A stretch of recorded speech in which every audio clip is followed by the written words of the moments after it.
en estudios de imagen, en ciertas situaciones, realmente corresponden pues a patología, a una patología que genera realmente un estado muy severo de inconsciencia del paciente. Entonces vamos a ver poco a poco de qué se trata este tipo de lesiones, así como también cuál es su forma de aparición.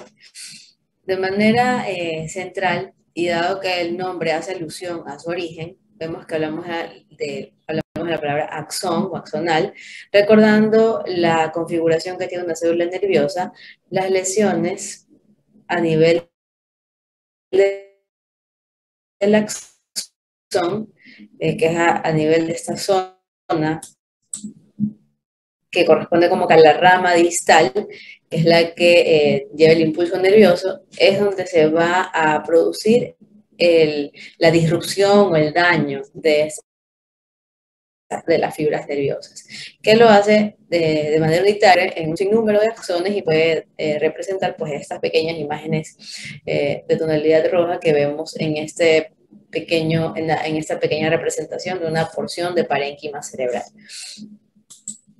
En cuanto a características zonal difusa, debemos conocer que se caracteriza o está en relación a pacientes en quienes se conoce ha existido un traumatismo craneoencefálico severo y que el paciente de manera prolongada se presenta con inconsciencia o esta situación pues conlleva a un mal pronóstico y fundamentalmente se relaciona dentro de los traumatismos craneoencefálicos, más se va a ver de pronto más frecuentemente con aquellos traumatismos que se dan en el contexto de un accidente de tránsito, dado a ese movimiento clásico en el cual existe una frenada muy fuerte y el parénquima cerebral sufre un golpe con estas fuerzas características de aceleración y desaceleración, en la cual el parénquima cerebral, como está representado en el esquema, se golpea dentro de la calota craneal de manera muy fuerte y quizás también sobre una estructura dura que se encuentre detrás, que por ejemplo puede ser el respaldar del asiento donde viene el paciente. Y este movimiento brusco es el que condiciona, a pesar de que no se golpee sobre una superficie dura, como es por ejemplo una caída, puede condicionar que en una parte frágil del parénquima cerebral y específicamente a nivel celular de las células nerviosas, a nivel de los axones, se produzca una disrupción o una ruptura de esta zona. Y por lo tanto, esto pues va a conllevar como datos clínicos característicos un paciente en quien desde un principio o en poco tiempo posterior al traumatismo craneoencefálico va a existir pérdida del conocimiento. Entonces, dentro de lo que agrupa la lesión axonal difusa, la podemos dividir en dos grupos particulares, que son aquellas lesiones axonales difusas, edematosas o también mencionadas como no hemorrágicas, porque el otro grupo de lesiones axonales son hemorrágicas. De acuerdo a si son edematosas o hemorrágicas, su característica vángenes. Aquí vamos a comparar los dos métodos de diagnóstico con los que nosotros contamos para la evaluación de lesiones cerebrales. En primer lugar tenemos la tomografía, que recordemos que es nuestro estudio inicial, en un paciente que está inconsciente, en quien conocemos existió o ha habido como antecedente un traumatismo craneoencefálico.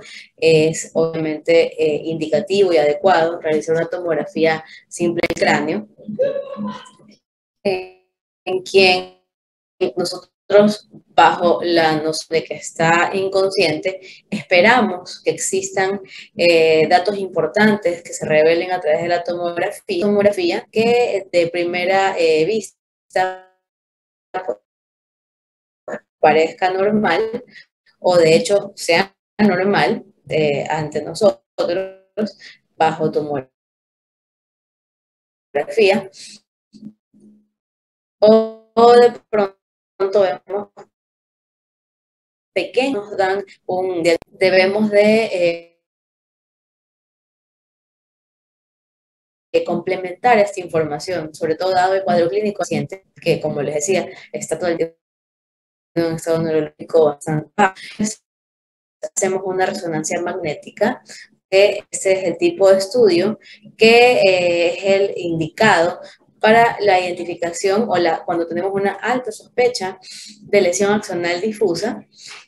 Este tipo de lesiones se van a ver como pequeñas lesiones, por eso se expresan como puntiformes, son muy pequeñas, tienden a ser menores de 15 milímetros o expresándolo en centímetros de 1.5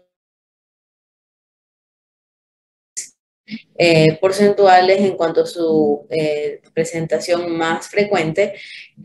Como les mencionaba, dado el mecanismo de aceleración y desaceleración que lo genera, la mayor parte, el 67% de estas lesiones, se presentan en donde se encuentran los axones, que es la unión entre la sustancia blanca y la sustancia gris.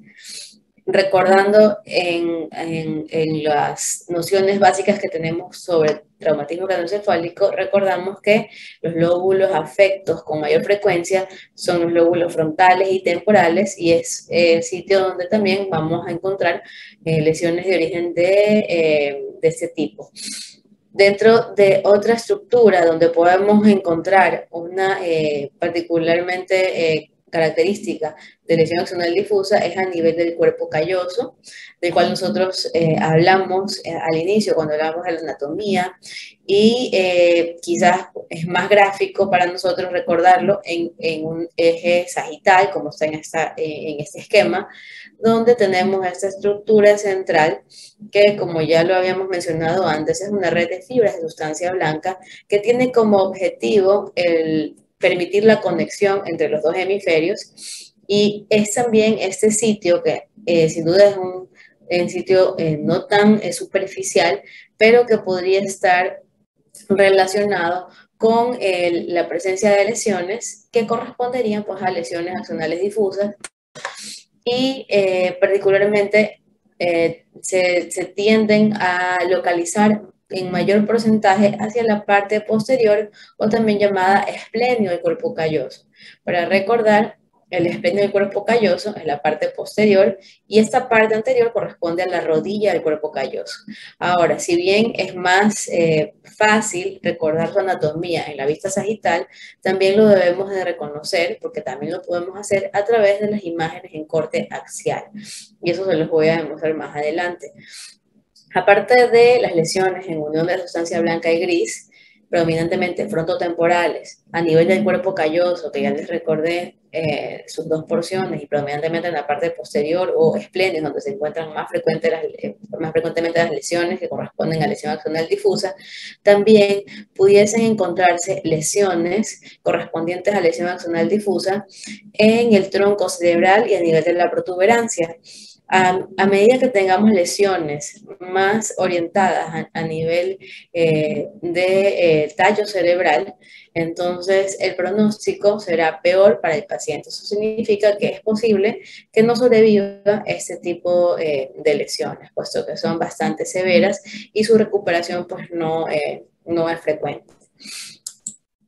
Entonces, por imágenes y da la pauta de que el estudio por imagen ideal para su diagnóstico es la resonancia magnética, entonces vamos a enfocarnos directamente hacia ese nivel. Entonces, cuando vemos en esta diapositiva potenciación en T1, es otra manera de expresar lo que nosotros ya expresábamos antes como secuencia T1, es exactamente lo mismo.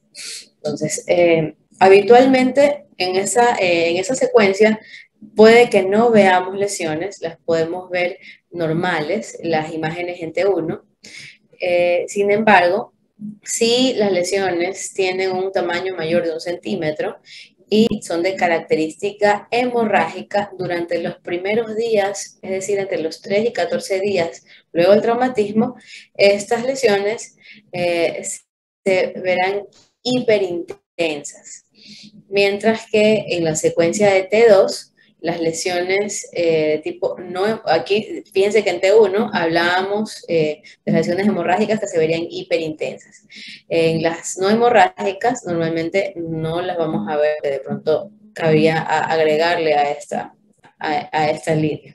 Ahora, en potenciación T2 o secuencia T2, las lesiones no hemorrágicas, en este caso, fíjense que de verse normales o no observarse, en la imagen en T2, las lesiones edematosas o no hemorrágicas se ven hiperintensas.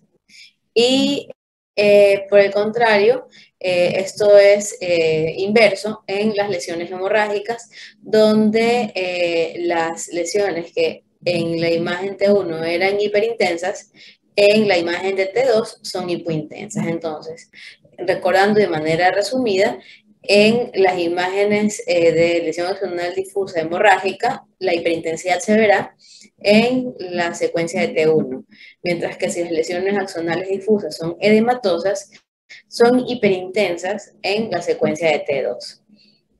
Y finalmente también tenemos otra secuencia que es muy útil, que es la secuencia de Flair. ¿Por qué mencionamos la secuencia de Flair en esta patología? Porque son lesiones pequeñas y estas lesiones pequeñas tienen una fundamental facilidad de verse en la secuencia de Flair que permite ver acúmulos pequeños de lesiones líquidas o edematosas. Entonces, tanto en la lesión axonal difusa, que se abrevia como LAD, si ustedes lo ven como LAD o LAD, saben que se refiere a lesión axonal difusa, sea esta hemorrágica o no, en la secuencia de Flair se observará como un foco o como una lesión pequeña de alta intensidad de señal o hiperintensa. Y este es el ejemplo que ustedes pueden ver en esta imagen. Este es un corte coronal, esta es una secuencia de Flair. Recordemos por qué es un Flair, porque tiene la disposición de sustancia blanca y sustancia gris, tal como lo vemos en una tomografía. La sustancia blanca se ve oscura, la sustancia gris se ve más clara. Si nos dirigimos hacia la flecha que nos señala esta imagen hiperintensa, podemos ver esta lesión un poco más definida, pequeña, se encuentra a nivel frontal del lado izquierdo. Si nosotros denotamos, cuando hablamos de la unión sustancia blanca y sustancia gris, podríamos delimitar aquello porque justamente está en esa transición. Entonces pueden ver, más arriba estaría la sustancia gris y más internamente la sustancia blanca. Justo está a ese nivel, es una lesión pequeña y en Flair se ve hiperintensa en el contexto de un paciente en quien sabemos existe un traumatismo craneoencefálico y asociado a aquello, sabemos que su estado neurológico es bastante delicado, entonces por ello podemos establecer que como sospecha que es una lesión axonal difusa. Obviamente siempre recuerden que las patologías son o se diagnostican o se dirige uno hacia la impresión diagnóstica gracias a que hay un antecedente clínico que nos permite esa noción. Si no tengo datos clínicos, pues lógicamente hay muchas cosas que podrían parecerse a esta lesión y que no necesariamente serían lesiones axonales difusas. Entonces siempre tengamos esa previsión de conocer el antecedente del paciente. Aquí les pongo un ejemplo de una lesión axonal difusa, hemorrágica o de tipo hemorrágico. Esta es una resonancia magnética en secuencia T1. Recuerden cómo identificar una imagen en las diferentes secuencias. En la secuencia de T1, recordemos que el líquido cefalorraquídeo se observa negro y vemos la disposición sustancia blanca y sustancia gris tal cual. Fíjense, sustancia gris se ve oscura, sustancia blanca se ve blanca. Ahora, ¿qué es lo que más me debe impresionar o llamarme la atención durante la evaluación de esta imagen? Son estas pequeñas lesiones, estos focos, los mencionamos como focos porque son imágenes puntiformes muy pequeñas, que podemos observar aquí en el hemisferio del lado derecho, específicamente a nivel temporal. Vemos varios focos, aquí tenemos 1, 2 y 3 focos hiperintensos, recordando que en la imagen en T1, que algo brille, que algo se vea blanco, es algo no habitual, y estamos mencionando que la lesión axonal difusa hemorrágica sí se observa hiperintensa en esta secuencia. Entonces, obviamente, recuerden que esto durante los 3 a 4 minutos, que luego de eso quizás esta hiperintensidad de señal, dado a los cambios que se generan, pues ya pueda ser evidenciada de esta forma. En la secuencia de T2, en cambio, vemos una inversión de esa característica de hiperintensidad. Entonces, en este paciente tenemos un ejemplo de lesión axonal difusa hemorrágica, donde las lesiones, que son estas pequeñas imágenes hipointensas o oscuras, por ejemplo, esta que está aquí, que estoy señalando, esta sería una lesión axonal difusa a nivel de la rodilla del cuerpo calloso. Entonces aquí voy a hacer un dibujo porque ayer me di cuenta que de pronto no había una comprensión clara respecto a esta región. Entonces más o menos aquí es un esquema. Esto que estoy señalando aquí corresponde al cuerpo calloso. Recuerden que el cuerpo calloso en su rodilla o porción anterior contacta con las astas anteriores de los ventrículos laterales. Luego tenemos, y aunque en este corte no se lo ve, pero lo voy a ejemplificar en este momento, lo que ustedes vean aquí atrás, en un corte un poco más inferior, corresponde al esplenio del cuerpo calloso, que es la parte posterior del cuerpo calloso, que justamente está en relación con las astas posteriores de los ventrículos laterales. Entonces, el cuerpo calloso sí se ve en la imagen axial, en esta región corresponde a la rodilla, en esta región corresponde al esplenio, que es la parte.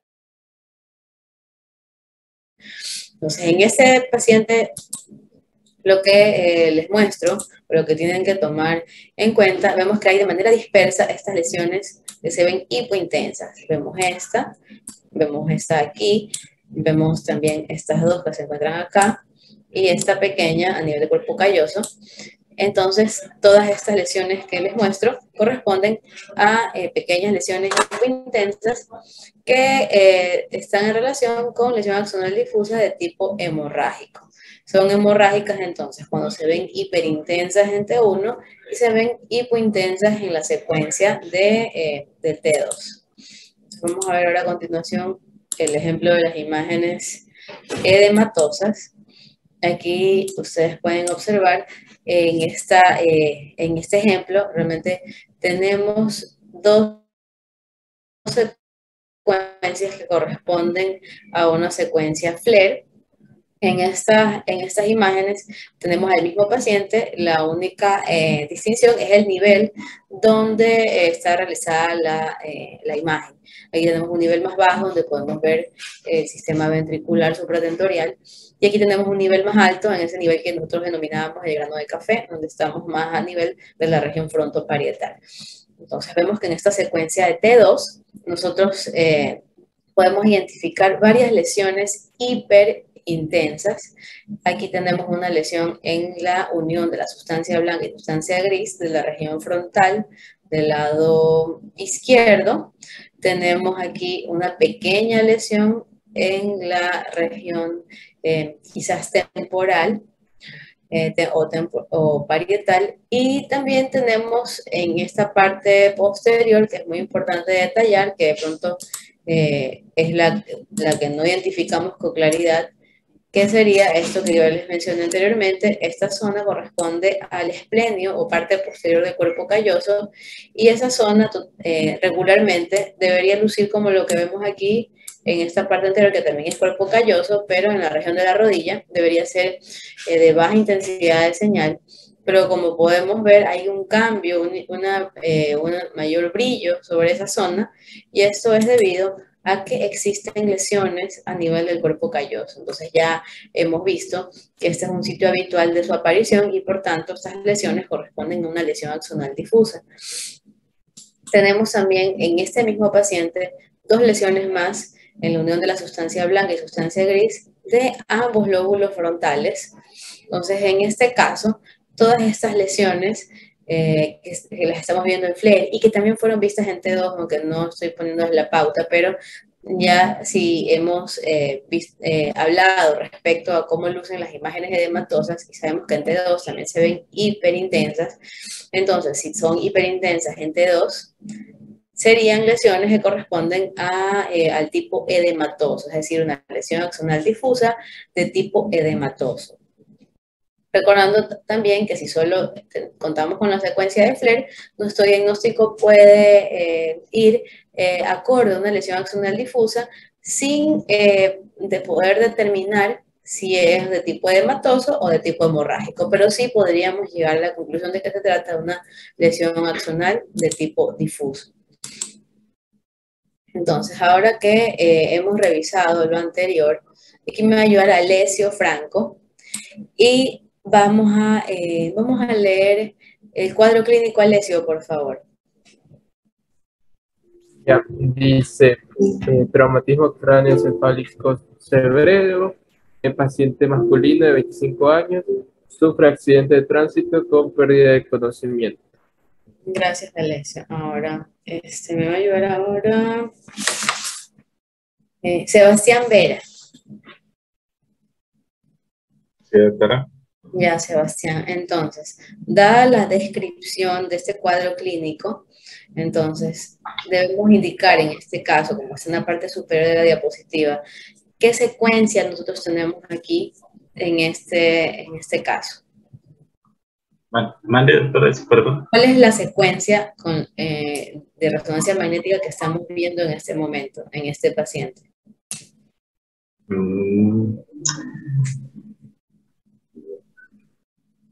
Estaríamos en T1 ¿Por qué es un T1?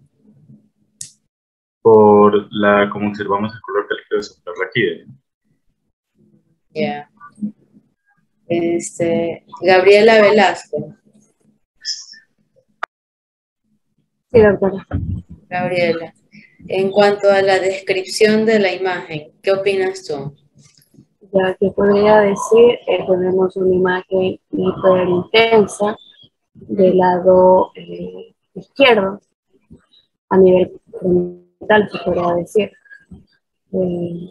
A la izquierda, en donde, no sé si tú puedas señalar o me dices en qué lóbulo del hemisferio izquierdo tú ves la lesión.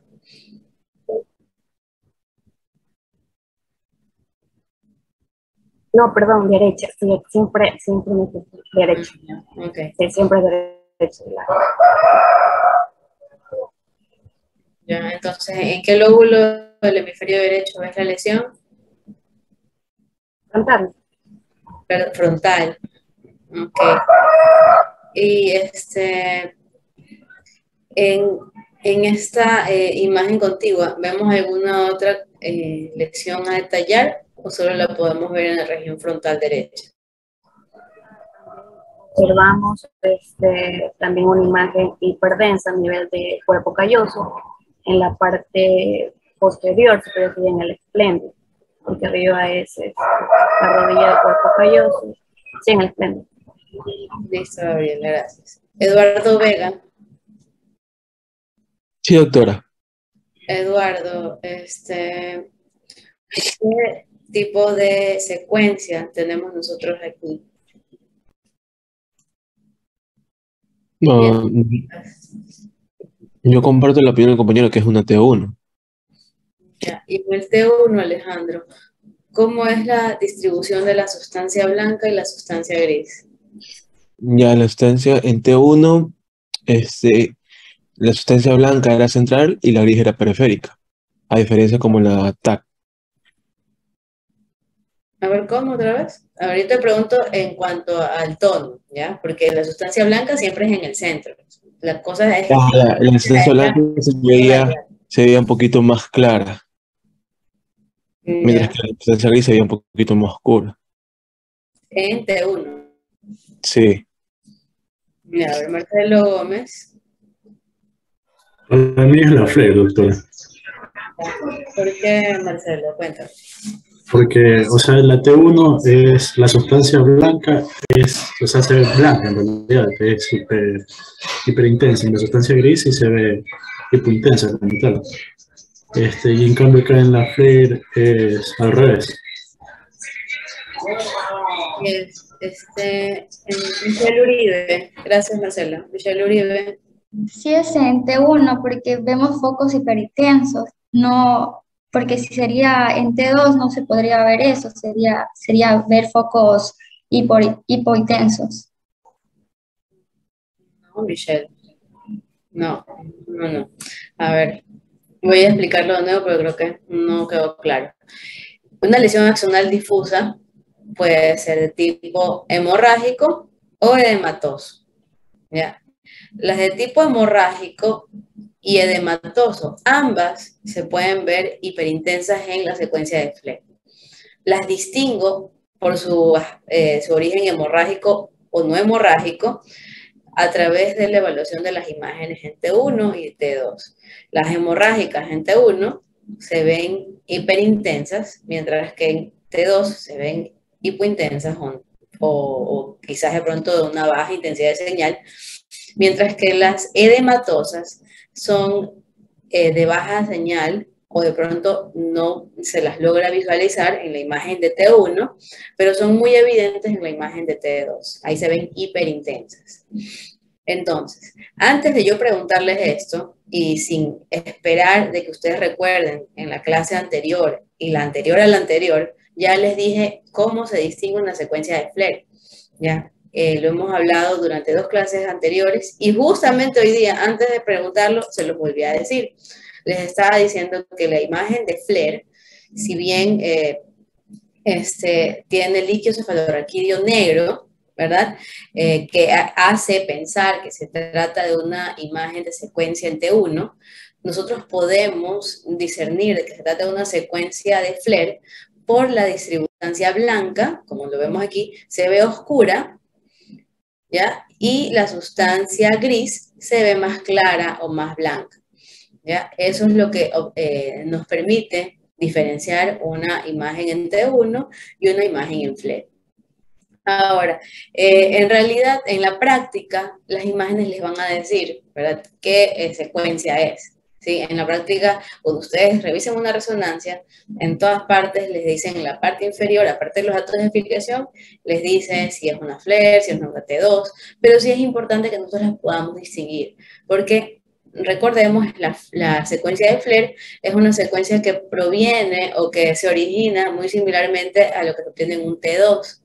En el T2 y en el Fleck, la sustancia gris se ve más blanca y la sustancia blanca se ve más gris. Entonces, para ello tenemos que acordarnos anatómicamente que la sustancia blanca es lo que está más interno, que aquí en este caso lo vemos más oscuro, y la sustancia gris está pegada a la corteza, rodeando circunvoluciones, y si notamos, sobre todo aquí a nivel interhemisférico, podemos ver esa imagen más blanca que se ve en esta secuencia en particular, que nos destaca el hecho de que la sustancia gris se ve blanca y que la sustancia blanca se ve gris. Entonces, por ello, espero que ya no quede mayor confusión.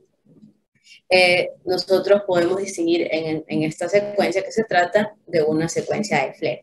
Entonces, Melissa Unuzungu, ¿cuál sería el diagnóstico que nosotros podemos pensar luego de la revisión de estas imágenes? Melissa.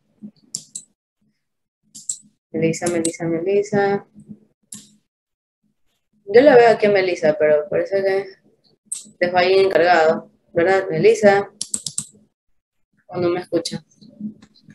Sí, estoy aquí. Ya, no escuchaba. A ver, Melissa, entonces, ¿cuál sería el diagnóstico de estas imágenes?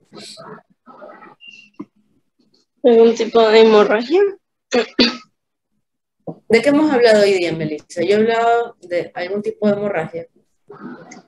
No. Ya, ¿de qué te he hablado yo hoy? Cuéntame, ¿cuál ha sido el tema que hemos tratado el día de hoy? Lesiones axonales. El tema en sí es sobre lesión axonal. Ya. ¿Dónde podemos encontrar lesiones axonales difusas, según lo que hemos visto el día de hoy?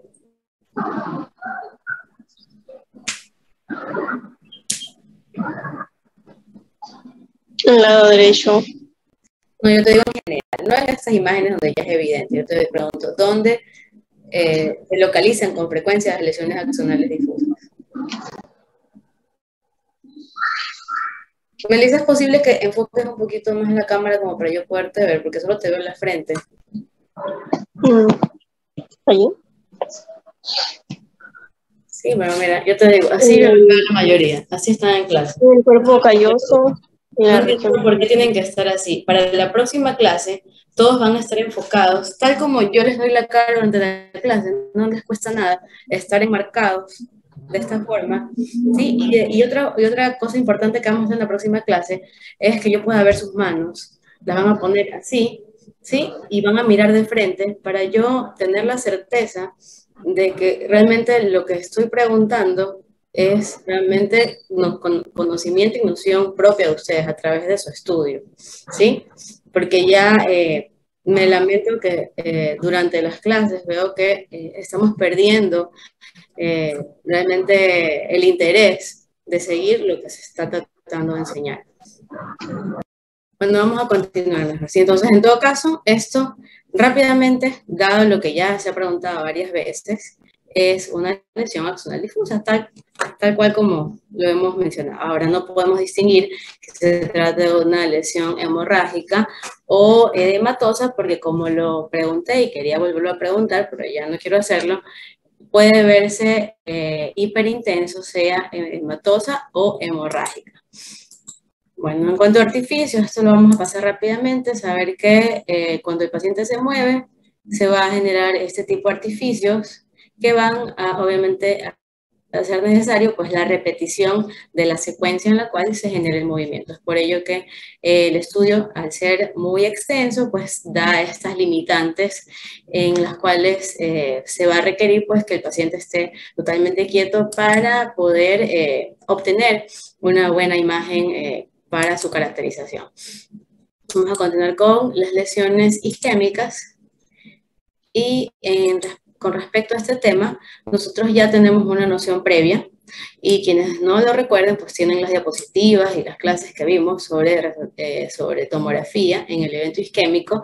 La parte teórica se mantiene, es exactamente la misma en cuanto a los mecanismos de desarrollo, al origen y también a los territorios vasculares afectos. Eso revísenlo, que es lo mismo. Aquí lo que vamos a hacer fundamentalmente es una comparación entre los métodos que nosotros podemos utilizar para el diagnóstico. Tenemos a la tomografía computarizada y a la resonancia magnética. Estas dos modalidades de diagnóstico tienen su momento puntual en el cual serán utilizadas.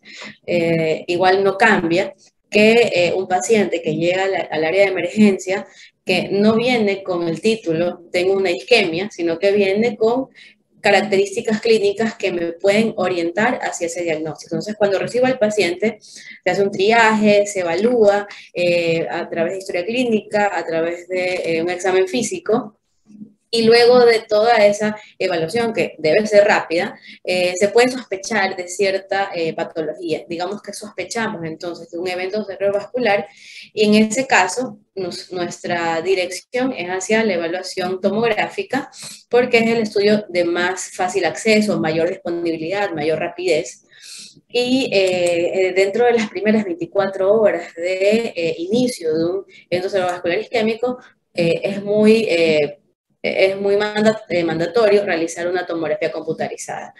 Si es de origen hemorrágico el evento, no va a haber ninguna dificultad para poder observarlo a través de tomografía, recordando que las hemorragias en esta fase se van a ver hiperdensas. El problema principal pues va a radicar en la evaluación de las lesiones isquémicas, puesto que en las primeras horas puede pasar inadvertido el cuadro, puede verse normal la tomografía y esto puede de pronto a veces de pronto cuando no hay las nociones clínicas adecuadas podríamos descartar que haya un evento isquémico y eso no debe ser así, pues puesto que nos debemos basar en la clínica para el tratamiento de nuestros pacientes, no a través de un examen que como ya conocemos no nos da la información en las primeras horas. Ahora, ¿qué ventajas tiene la resonancia magnética? En la actualidad y en los países del primer mundo, inclusive en los vías de desarrollo, hay mayor capacidad de instalación de resonancia magnética y esta, por lo tanto, se usa con mayor frecuencia para, sobre todo, poder identificar de manera precoz los eventos eventos cerebrovasculares de origen isquémico. Para la evaluación precoz del evento cerebrovascular isquémico, tenemos principalmente dos secuencias que nos van a proveer de esa información con mucha capacidad de hacerlo en poco tiempo. Y estas son las secuencias de las que hablamos, que son las secuencias de difusión, o también detallada por sus iniciales de WI, y la secuencia de perfusión, que también se detalla con sus iniciales ADC. Estas secuencias, que si bien recordamos, no son secuencias que nos dan una información muy precisa en cuanto a la anatomía o una definición de la imagen, tienen realmente un potencial más importante en su aspecto funcional, puesto que nos van a permitir poder delimitar sitios de parénquima cerebral donde exista una disminución del movimiento del agua. Ese movimiento del agua se restringe o se limita ante ciertas situaciones, como en particular ocurre cuando existe una lesión isquémica. Esta delimitación, esa restricción o ese impedimento del movimiento del agua cuando se produce una lesión isquémica puede visualizarse de manera muy temprana, inclusive desde los primeros 20-30 minutos desde que inicia un evento cerebrovascular isquémico. Entonces, si comparamos con tomografía, estamos hablando de que en tomografía podemos ver detalles sutiles en las primeras horas, más o menos 6 horas podría ser un tiempo promedio, es decir, el paciente debe de esperar 6 horas para que nosotros constatemos por imagen el evento cerebrovascular, mientras que por resonancia magnética en 20 a 30 minutos a través de esta secuencia de difusión nos puede indicar con mucha sensibilidad y especificidad el diagnóstico de evento cerebrovascular isquémico. Ahora, si bien es cierto, aunque no es el protocolo hacer resonancia magnética, si hay disponibilidad, es posible hacer una resonancia magnética, sabiendo también que la secuencia que corresponde a la difusión es una secuencia que se hace de manera bastante rápida, es decir, que si se pueden agilitar o cambiar protocolos hospitalarios, podríamos solamente al paciente en quien tenemos un cuadro clínico característico de isquemia, hacerle la secuencia de difusión y perfusión que no toma más de 5 a 10 minutos y que por lo tanto podría cambiar el pronóstico del paciente, puesto que hacer una evaluación adecuada e instaurar un tratamiento antes de las primeras horas de evolución de una isquemia pueden culminar pues, en un paciente que no presente las secuelas posteriores a una lesión isquémica. Ese es realmente el objetivo. Es decir, cualquiera puede hacer un diagnóstico de isquemia, pero lo importante es poderlo hacer de manera precoz, porque va a ser la diferencia entre un paciente con secuelas o un paciente con la posibilidad de acceso a un tratamiento trombolítico que se hace solamente durante las primeras horas, ya puesto que cuando ya ha pasado tiempo, más de 6 horas, 8 horas, ya la terapéutica pues, es muy limitante. En cuanto a las lesiones de tipo hemorrágico, ya nosotros hablamos sobre aquello en la clase anterior en cuanto a los cambios que se generan a través de la hemoglobina y el aspecto que adquiere de acuerdo al estadio evolutivo. Entonces hoy nos vamos a enfocar básicamente en las lesiones de origen isquémico. Aquí comparamos una tomografía de cráneo simple versus una resonancia magnética en fase o en secuencia de difusión. Es el mismo paciente que nosotros comparamos minutos después de haber realizado esta tomografía, donde realmente no podemos delimitar mayores cambios, realmente podemos decir que es normal. Vemos que la resonancia magnética en secuencia de difusión sí nos permite caracterizar con mayor precisión, de manera muy clara, este área hiperintensa que se localiza en la transición del lóbulo frontal y temporal del lado derecho, que representa hasta este punto una alta sospecha de lesión vascular isquémica aguda. Ahora, ¿qué cabe destacar antes de continuar con las diferentes características de las lesiones isquémicas? En estos primeros minutos en los cuales ocurre una lesión isquémica, nosotros no vamos a tener realmente una imagen en las secuencias de T1, T2 ni FLAIR. Únicamente la imagen se va a poder visualizar en la secuencia de difusión, que es una secuencia muy susceptible para la evaluación del movimiento del agua. A medida que van pasando las horas, entonces en ese caso ya cuando se organiza de manera más clara una lesión isquémica, es cuando nosotros ya vamos a ver los cambios característicos en la secuencia T1, T2 y FLAIR. Pero en las primeras horas solamente estos cambios se ven en difusión, es decir, si yo veo una resonancia magnética con todas sus fases y no me detalla lesiones en T1, en T2, pero sí en difusión, entonces esto quiere decir que la lesión isquémica tiene muy poco tiempo de inicio. Esto es el significado. Y si ya vemos aparición de cambios de la intensidad de señal en T1, en T2 y FLAIR, entonces ya podemos intuir de que a pesar de que siga siendo agudo, tiene un mayor tiempo de inicio de esta patología. En secuencia de difusión, como ya les mencionaba, existe una alteración del movimiento del agua. Normalmente una difusión se ve como lo que estamos viendo aquí, como que todo se ve gris. Se basa en el movimiento de las moléculas del agua. Se lo pueden encontrar como el movimiento browniano, que ese es el nombre físico que se le da a este movimiento de básicamente de los protones de las moléculas, de los átomos de hidrógeno, de las moléculas de agua, y nosotros nos enfocamos en su uso para identificar un evento cerebrovascular isquémico y poderlo distinguir, porque también va a cambiar el aspecto que tenga durante la etapa aguda que durante la etapa crónica. Y aquí podemos ver esa diferente presentación. En la imagen central podemos ver lo normal, donde se moviliza normalmente. Digamos que no es tan libre, pero se moviliza dentro de lo posible y eso es lo normal. Cuando existe un evento isquémico o cualquier lesión que no permite el movimiento, se ve blanco en la secuencia de difusión. Y cuando hay una total libertad de líquido, por ejemplo en esta zona de encéfalo-malacia hay una lesión crónica, entonces aquí pues se va a ver totalmente negro. Tal como vemos el líquido cefalorraquídeo, como totalmente libre, se ve totalmente negro. Esa es la característica. Dime, Martín.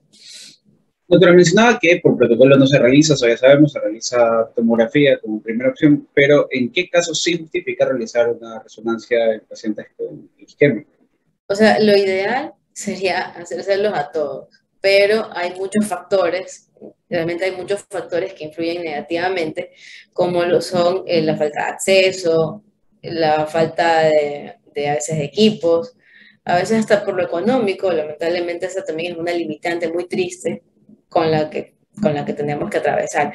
Puede ser a veces que el paciente también no llega inmediatamente o no se sabe qué tiempo de transcurso tiene la lesión isquémica, porque pueden ocurrir con el paciente que ocurre esto en la madrugada y cuando lo encuentran al paciente ya ha pasado un tiempo, no saben, lo encontraron, digamos, caído el paciente, entonces no sabemos el tiempo de evolución. Ahora, la pregunta que tú me haces es complicada. Obviamente, si pensamos que el paciente es mi papá o mi hermano, yo quiero hacer la resonancia de inmediato, obviamente, eso sería lo ideal. Pero por protocolo inicialmente se hace tomografía. ¿Por qué? Porque los hallazgos neurológicos no son 100% dirigidos a que sea una isquemia. Puede ser que el paciente tenga una lesión neurológica de otro origen, entonces la tomografía puede detallar de manera más rápida si se trata, por ejemplo, de un tumor, si se trata de un absceso, por ejemplo. Entonces todo ello podría detallarlo de manera, digamos, más rápida por tomografía, y aquellos pacientes que entren en el filtro, por decirlo de otra forma, entonces son aquellos que se van a evaluar a través de resonancia magnética. Pero a partir de una idea central de cuáles son los pacientes indicados, yo te diría que yo elegiría aquellos pacientes que tengo la certeza de que tienen poco tiempo de evolución. Con ello, ellos van a entrar a ese, se llama código de ictus, en quienes se hacen todos los movimientos, al menos en ese hospital, para que venga todo el equipo que hace el tratamiento rápido para tratar de reperfundir esa zona de isquemia y tratar de que el paciente tenga el menor, digamos, la menor secuela posible. En aquellos pacientes que ya ves que no hay tratamiento, pues obviamente quizás hasta ni le dan la resonancia tan pronto, sino que lo postergan. Pero yo creo que es más hacia aquellos casos que podemos salvar parénquima, que podemos salvar ese cerebro y evitar que hayan las secuelas. Y ese sería realmente el objetivo en todas las patologías, tratar de hacerlo más pronto para aquellos pacientes que tienen mayor oportunidad de tratamiento. Es útil el utilizar la secuencia de difusión o evaluarla en eventos isquémicos, como ya se los mostraba, ese sería un ejemplo, pero también evaluamos difusión en los tumores, como este que estamos viendo aquí. Este de aquí es un meningioma, tiene una alta restricción de la señal, se ve hiperintenso. También en las infecciones, no sé si creo que tú me preguntaste, Martín, respecto a cómo diferencio un tumor, por ejemplo, más que un tumor, un glioblastoma, de un absceso, creo que me preguntaste eso, de un absceso cerebral, y realmente la respuesta, hoy te la puedo dar a través de resonancia magnética. Las lesiones o los gliomas se parecen un poco a los abscesos, pero la diferencia está realmente en la secuencia de difusión, ya que el glioma, el glioblastoma multiforme, no restringe en la secuencia de difusión, porque es un contenido ya necrótico. Entonces, ese contenido necrótico no restringe en difusión. Pero un absceso cerebral, como el que estamos viendo aquí, sí restringe en la secuencia de difusión. Entonces, esa sería como una manera de poderlo distinguir. El tumor, bueno, no todos los tumores, ojo, pero hablando principalmente de los que se parecen, que es el glioblastoma versus un absceso. En cuanto a la difusión, sería una manera de diferenciarlos. El glioblastoma no restringe, el absceso sí restringe. De ahí, en cuanto a las hemorragias, ciertas regiones de una hemorragia, dependiendo de su estadio evolutivo, van a restringir, como lo podemos ver aquí. Esta es una lesión hemorrágica. Fíjense que no toda la hemorragia restringe, pero sí parte de ella, dependiendo, posiblemente estaría esto en un estadio ya subagudo, más avanzado. Y también en lesiones desmielinizantes, que no las he puesto aquí como ejemplo para que ustedes lo puedan ver. Ahora, como bien hemos puntualizado que la secuencia de difusión es muy importante, es la que nos permite esa caracterización de una lesión aguda isquémica, también debemos saber que esa caracterización se hace de manera conjunta con la secuencia de perfusión o mapa de ADC o de coeficiente de difusión aparente. Aquí lo que nosotros analizamos es una correlación entre estas dos imágenes, y esto implica que en la imagen de perfusión, aquello que se observaba hiperintenso, que era agudo, en la imagen de perfusión se va a ver totalmente opuesta, se va a ver oscura, y esa misma zona debe ser como la imagen en blanco y negro contraria, que nos va a permitir pues que nosotros podamos identificar esta zona como aguda. Mientras que en un evento cerebrovascular crónico podemos seguir viendo hiperintensidad de señal en difusión, pero esta no va a contrastar con hipointensidad en la secuencia de perfusión, sino que también se verá hiperintenso. Cuando ambas secuencias, sea difusión y perfusión, se ven hiperintensas, entonces ya existe un cambio hacia la cronicidad de esa lesión isquémica. Igual vamos a ver ejemplos. Aquí les muestro el ejemplo de una lesión isquémica aguda. En difusión es hiperintensa. Aquí tenemos una lesión a nivel de la región parieto temporal del lado izquierdo. Vemos cómo es intensamente marcada su señal, y de manera opuesta en la perfusión se denota hipointensa. Entonces, si vemos nosotros hiperintenso en difusión e hipointenso en perfusión, es sin duda una imagen característica de una lesión aguda, porque se genera este cambio o esta restricción del agua. Si queremos ser precisos, esto se da por el edema citotóxico que se genera a nivel celular, que es lo que se relaciona con las lesiones isquémicas, y que va a afectar la bomba de sodio y potasio, que es lo que genera pues que haya esta restricción del movimiento del agua. Ahora vamos a verlo en otro ejemplo. Aquí tenemos una comparación de las diferentes secuencias. Tenemos una secuencia de T2 con una importante hiperintensidad de señal en gran parte del hemisferio del lado izquierdo. Comprende región frontal, región temporal y parietal. Es muy amplia, territorio de la arteria cerebral media izquierda. Vemos cómo aparte de que podemos distinguir la lesión, fíjense que el efecto de masa tenemos que poderlo identificar en cualquier método que estemos viendo, sea tomografía o resonancia. Vemos que existe un efecto de masa sobre o compresión del sistema ventricular supratentorial, sobre todo del ventrículo lateral izquierdo. Lo observamos en T2, en esta imagen axial. Lo observamos también en FLAIR, donde de pronto es más marcado esa hiperintensidad que genera, pero esta es una secuencia de FLAIR en corte coronal, y lo que más nos interesa es evaluarlo en una secuencia de difusión y perfusión, y es evidente que aún existe una hiperintensidad de señal en difusión y una hipointensidad de señal en perfusión, lo cual nos establece que es una lesión aguda, pero como les mencionaba, si ya es visible en T2 y FLAIR, ya tiene un tiempo mayor de evolución. Por ello es que en esta descripción se habla de una lesión aguda subaguda, porque ya se puede observar en las secuencias adicionales, aparte de la de difusión. Entonces, ya podemos expresar que hay más horas de inicio de la lesión. Aquí les muestro, en cambio, una lesión crónica, donde podemos ver el esquema del anatomopatológico de esta lesión, donde podemos ver áreas de necrosis y de licuefacción del parénquima cerebral, que si la evaluamos por FLAIR, por ejemplo, podemos denotar que ya no hay hiperintensidad de señal, sino que ya, como hay licuefacción, eso es un área de encefalomalacia, se observa más como espacios perdidos o zonas de líquidas. También se puede observar una pequeña área más hiperintensa adyacente, es como la parte rezagada de la lesión isquémica. Y en este otro ejemplo, que no es el mismo, podemos ver la secuencia de difusión y perfusión, donde hay una inversión, viendo que esto ya es un infarto de mucho mayor tiempo de evolución, es mucho más crónico. Cuando tenemos un evento crónico de poco tiempo, digamos de, por ejemplo, un mes, tanto difusión como perfusión se ven hiperintensos, como yo se los mencioné antes. Pero si ya hay un largo tiempo, cambios glióticos o encefalomalacia, entonces más bien hay una inversión total, donde en difusión se observa oscuro, porque ya hay un movimiento libre del líquido, y en perfusión se observa totalmente hiperintenso. Entonces, espero no haberlos confundido. Lo más importante es detallar lo agudo, que en agudo es hiperintenso en difusión e hipointenso en perfusión.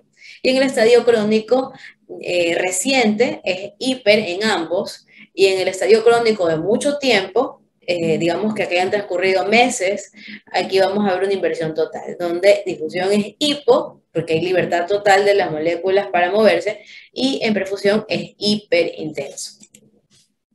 Y aquí un cuadro para recordarlo. Fíjense que si yo evalúo una lesión isquémica agudo-crónica en las secuencias T1 y T2, no voy a tener realmente una información tan fácil o tan evidente que me permita inferir si es agudo o crónico. Entonces vean que en T1 es hipointenso y en T2 es hiperintenso para ambos estadios, mientras que en difusión es donde existe la variable en cuanto al poder determinar cuándo la lesión es aguda o es crónica. En el caso de lesiones agudas, hiperintenso en difusión, hipointenso en la imagen de perfusión, y crónico de mucho tiempo de evolución es hipointenso en difusión e hiperintenso en las imágenes de perfusión. Recordando que hay un intermedio, que son esas lesiones crónicas, no tanto tiempo de evolución, que seguirán siendo hiperintensas en difusión, pero que los que las demarcan como crónicas es el hecho que también sean hiperintensas en la etapa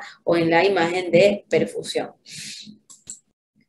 Y aquí otro ejemplo, para que ustedes vean la etapa crónica. Aquí tenemos, bueno, creo que no se los mostré en la imagen anterior. Entonces aquí tenemos T1, veamos que esa es la lesión sutilmente visible. Previamente, si solo evaluamos T1, podríamos dudar si existe algo aquí en esta región frontal izquierda. Lo evaluamos con T2 y vemos que hay una sutil hiperintensidad de señal en esa misma zona. Y cuando evaluamos con difusión y perfusión, aquí sí es muy, muy evidente la hiperintensidad de señal en difusión, es decir, que restringe esa lesión y que esa restricción se puede constatar en la secuencia de difusión donde se observa oscura la imagen o hipointensa. Entonces, dado la evaluación de la difusión y perfusión, es evidente que eso es una lesión de evolución aguda. Aquí, por el contrario, tenemos una lesión crónica, donde podemos ver que en T1 se ve bastante marcada la hipointensidad de señal y adicional a ello, sea cual sea el método de diagnóstico que estamos evaluando, podemos ver este rasgo característico que es la remodelación o agrandamiento de esta zona de ventrículo que se encuentra cercana a la lesión. Podemos ver que también se denota hiperintensa en T2, pero de manera mucho más marcada porque ya en un contenido líquido también se ve esa remodelación ventricular del asta posterior.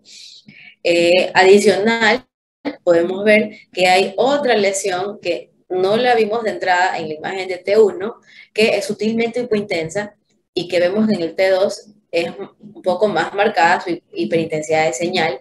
Entonces, esto nos lleva a reconocer que en un mismo paciente podemos nosotros ver diferentes estadios evolutivos de una lesión isquémica. Entonces, aquí en este paciente vemos un paciente con una lesión crónica en el hemisferio lado derecho y con una lesión de menor tiempo de evolución, que quizás es yo diría ya subagudo, no es tan temprano, subagudo porque ya lo podemos ver en T1 y T2, pero no es tan marcada su intensidad de señal para considerarla crónica. Entonces, ustedes se fijan, tenemos diferentes estadios de evolución, hay pacientes que van a oscilar con diferentes etapas evolutivas en un mismo paciente, son aquellos pacientes que tienen esa predisposición para las lesiones isquémicas.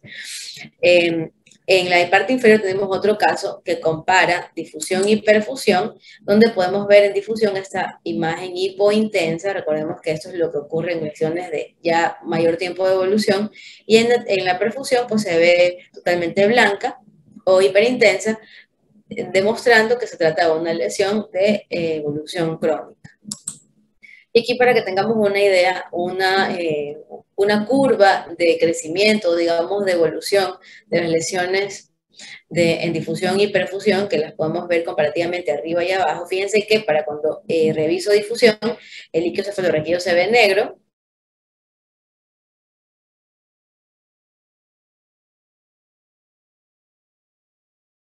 Y en perfusión, las primeras horas, durante las primeras horas podemos ver hiperintensidad de señal en difusión e hipointensidad de señal en perfusión.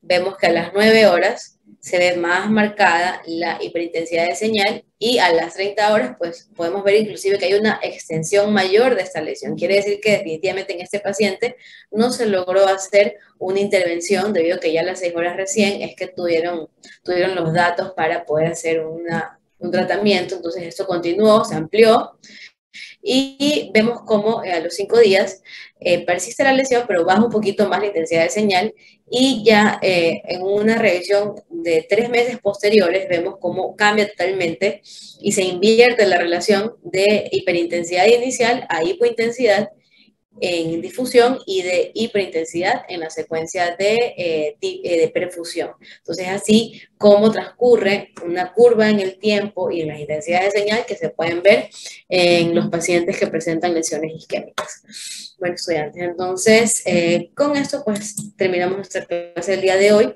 Para la próxima clase ya haremos la sesión práctica, donde se van a incluir los temas que hemos visto hasta hoy, es decir, lesiones infecciosas, lesiones isquémicas, lesiones hemorrágicas y también el tema de lesión axonal difusa. ¿Ok? Entonces, con esto termino y nos vemos el próximo día martes.